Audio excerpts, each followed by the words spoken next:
বাংলাদেশের বনাঞ্চলে এমন এক পাখি আছে যাকে আপনি হয়তো দেখেছেন কিন্তু খেয়াল করেননি। পাতার রঙের সঙ্গে এতটাই মিশে থাকে যে চোখের সামনে বসে থাকলেও আলাদা করে বোঝা যায় না। এই পাখিটির নাম হরিয়াল। হরিয়াল মূলত সবুজ রঙের এক ধরনের কবুতর। দক্ষিণ এশিয়ায় যেই প্রজাতিটি বেশি দেখা যায় সেটি হলো ইয়েলো ফুটেড গ্রিন পিজন। বৈজ্ঞানিক নাম ট্রেরেন ফয়নিকপ্টেরা। বাংলাদেশ, ভারত, নেপাল এই অঞ্চলে এরা খুব পরিচিত, কিন্তু খুব কম মানুষই এদের আচরণ সম্পর্কে জানে। হরিয়াল সচরাচর অন্যান্য কবুতরের মতো শস্যদানা কুড়ানোর জন্য মাটিতে নামে না, কারণ এদের খাদ্য তালিকা সম্পূর্ণ ভিন্ন। এরা ফল খেকো পাখি, বিশেষ করে বট, অশ্বত্থ, ডুমুর এই ধরনের গাছের ফল এদের প্রিয়।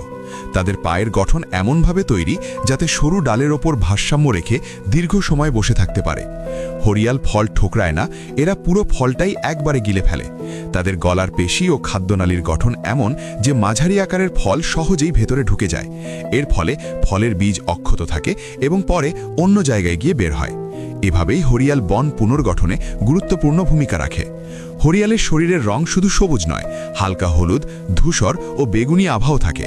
এই মিশ্র রং তাদের পাতার আড়ালে প্রায় অদৃশ্য করে দেয়। শিকারী পাখি সহজে এদের খুঁজে পায় না। গবেষণায় দেখা গেছে হরিয়াল বিপদ টের পেলে হঠাৎ উড়ে যায় না, বরং স্থির হয়ে যায়। স্থির থাকলে তাকে খুঁজে পাওয়া আরও কঠিন হয়। অন্য অনেক পাখির মতো বারবার মাথা তুলতে হয় না। হরিয়াল একটানা চুষে পানি পান করতে পারে। এটি কবুতর পরিবারের একটি বিশেষ বৈশিষ্ট্য। এদের বাসা খুব সাধারণ, কয়েকটি শুকনো ডাল জোড়া লাগিয়ে তৈরি। মজার বিষয় হলো বাসা দেখতে দুর্বল মনে হলেও বেশ স্থিতিশীল। মা ও বাবা দুজনেই ডিমে তা দেয় এবং বাচ্চাদের বিশেষ ক্রপ মিল্ক খাওয়ায়।